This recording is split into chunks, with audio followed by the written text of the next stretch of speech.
Paul was a great Christian leader.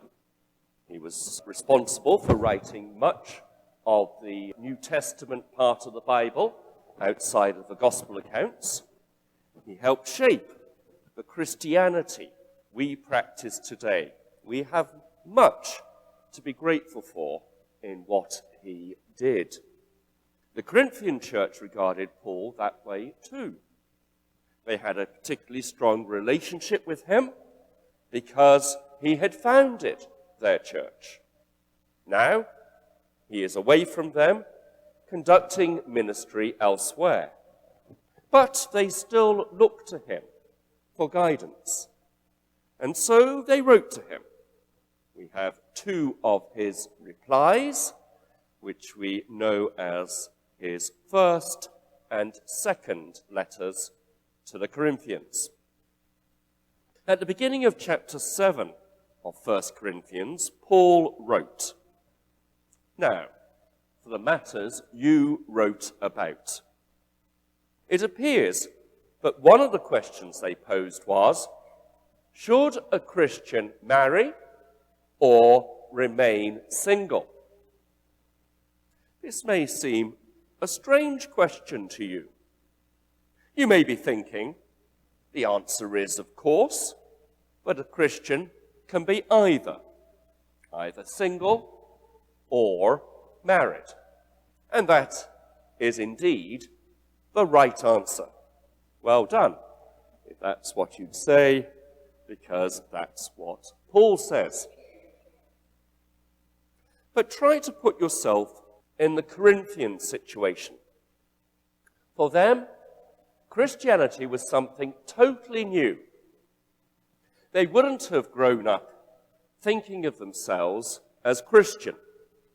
They had all been converted to Christ from a pagan religious background.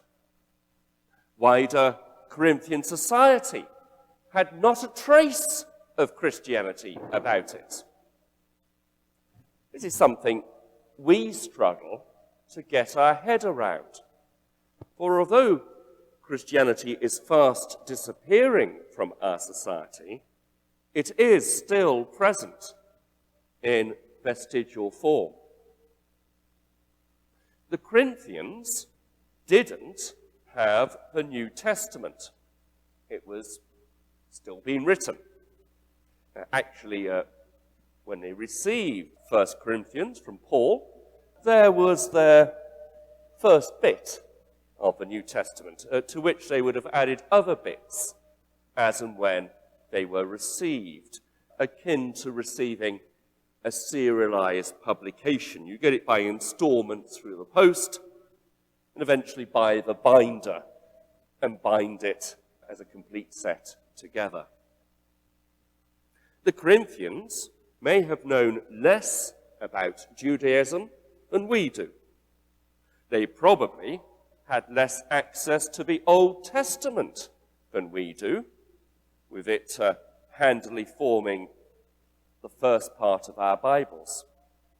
And so Paul needed to impart to them his knowledge of Christianity's Judaic roots, something he was well equipped to do as a former Jewish Pharisee. It can be helpful for us to try to see things through the Corinthians' eyes, for theirs will increasingly be the position of the people that we seek to introduce to Christ. Increasingly, people will have had no introduction to Christianity through the schooling system, something I greatly benefited from. Increasingly, people will be brought up in families where there is no church connection. I owe much to the example my parents gave in that regard. Increasingly, people will be influenced by a society that is either unchristian or anti-Christian. Well, please turn to our passage, which you'll find on page 1109 of the church Bibles. Paul illustrates his teaching that Christians can be single or married by way of two comparisons. 1 Corinthians chapter 7, verse 18. Was a man already circumcised when he was called? He should not become uncircumcised. Which is fortunate, because becoming uncircumcised would be quite a challenge. Was a man uncircumcised when he was called? He should not be circumcised. Circumcision is nothing, and uncircumcision is nothing. Keeping God's commands is what counts. What Paul is saying is, whether you're circumcised or not makes no difference with regards to being a Christian. I won't do what my RE teacher at school did and ask for a show of hands to prove the point. Paul's next example may be harder for us to stomach, but you need to see it in the context of the times. Verse 22. The one who was a slave when called to faith in the Lord is the Lord's freed person. Similarly, the one who was free when called is Christ's slave. Paul isn't saying that the institution of slavery is good, but that both slaves and free men can be equally Christian. You can be a Christian who is single or a Christian who is married. Both are equally valid options. Neither is better than the other. I hope that is what you believe. But perhaps this passage may be an opportunity for you to dig a little deeper into your attitudes. The church rightly affirms and supports the family and marriage. Marriage is a bedrock of society and of the church's life. But there will be Christians, church members, who are single, either for part of their life, before or after marriage, or for the whole of their life. And these people matter just as much as those who are married. Contributing to this issue is the fact that whereas the prayer book tells us that holy matrimony is an honourable estate instituted of God, the prayer book contains no equivalent affirmation of the state of singlehood. The Roman Catholic Church affirms singleness through ordination, which it regards as a sacrament. You have to be unmarried to be ordained. Likewise, you have to be single to be a monastic, again, seen by the Roman Church as a higher calling. It was entirely proper that at the Reformation, the Church of England allowed those who are ordained to be married. This is something with which Paul would wholeheartedly agree. There's no biblical basis for restricting ordination to only those who are single. Indeed, the "you must be single" rule was only introduced in the 12th century, about the same time that the communion cup was denied to the laity. In both cases, it was probably a cost-saving measure.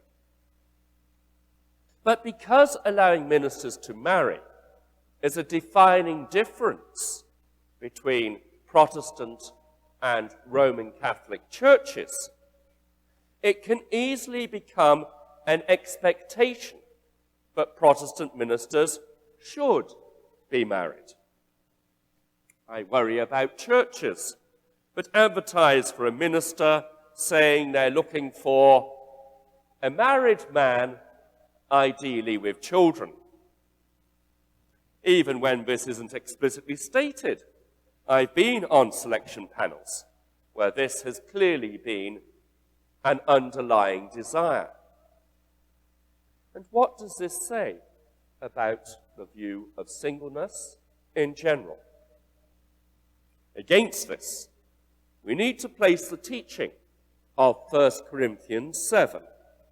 I think Paul would have something to say if the Corinthians considered posting such an ad. In the rest of the chapter, Paul gives advice about specific circumstances. Again, probably in response to specific questions the Corinthians had asked. He emphasizes, verse 25, that regarding these matters, I have no command from the Lord, but I give a judgment as one who by the Lord's mercy is trustworthy. Paul is giving his opinion, but it isn't binding. These verses need to be read against the background that Paul has already established. It's okay for a Christian to be either single or married.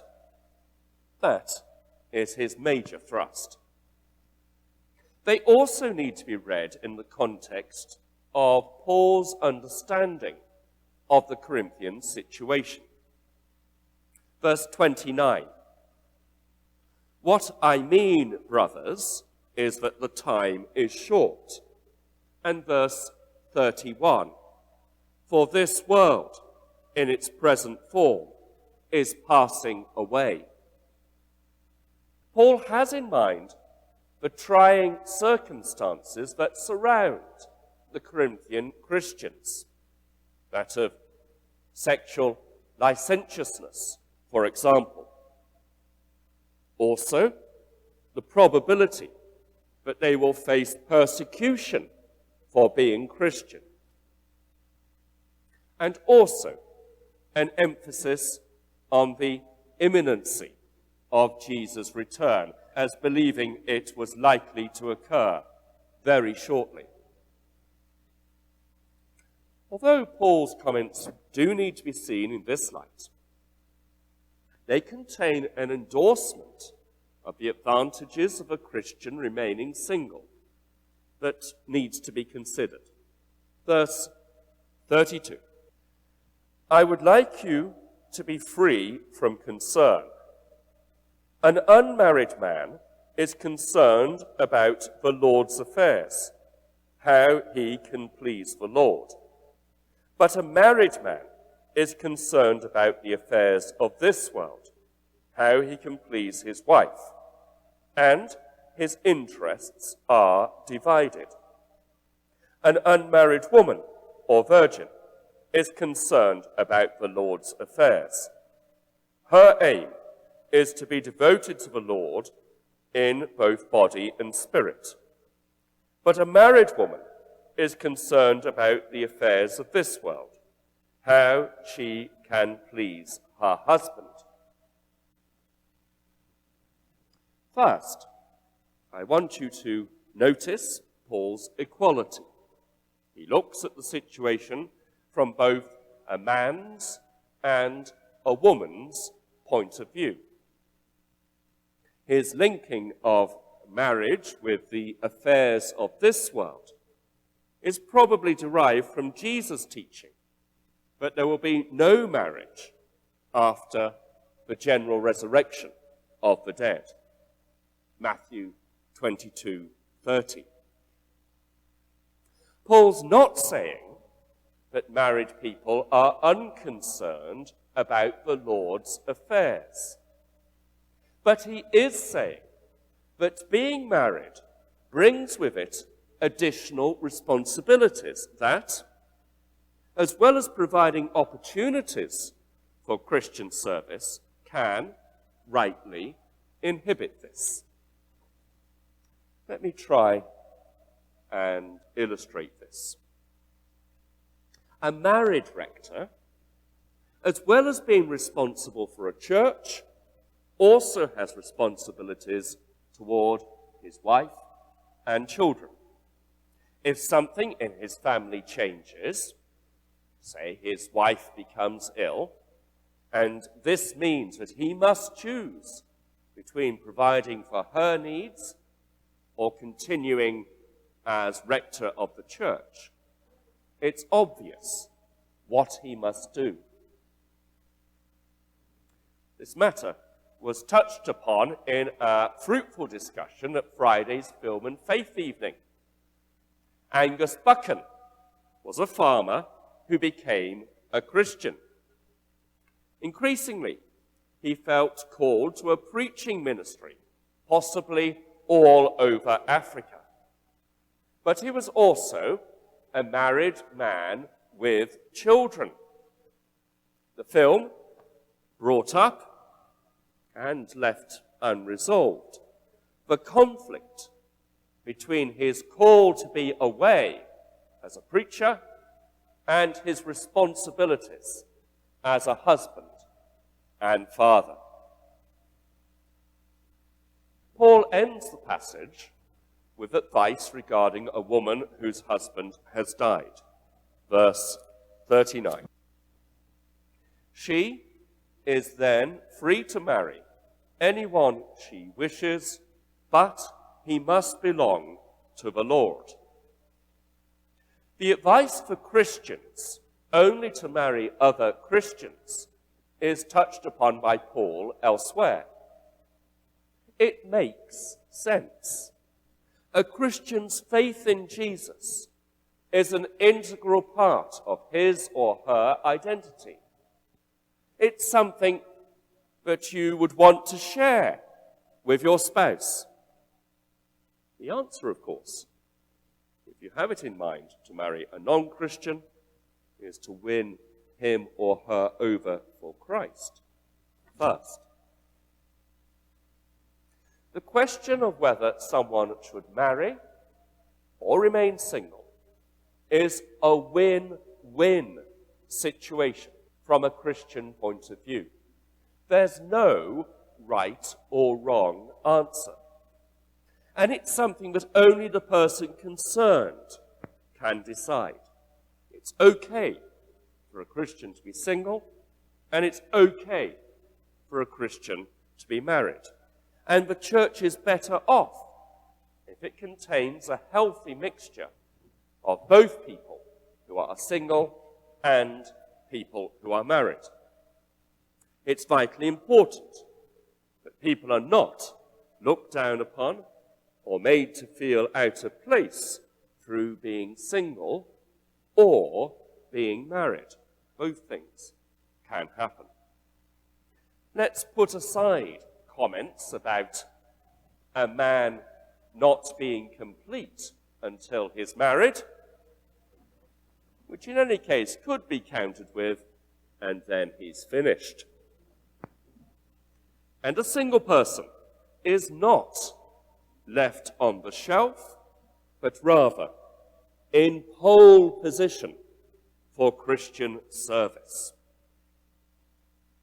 Paul's emphasis throughout is that serving the living God must always be our paramount priority, whether we are single or married. We must use the freedom that we have in Christ in this respect to ensure that we live godly lives, keeping God's commands and being faithful to his call. Amen.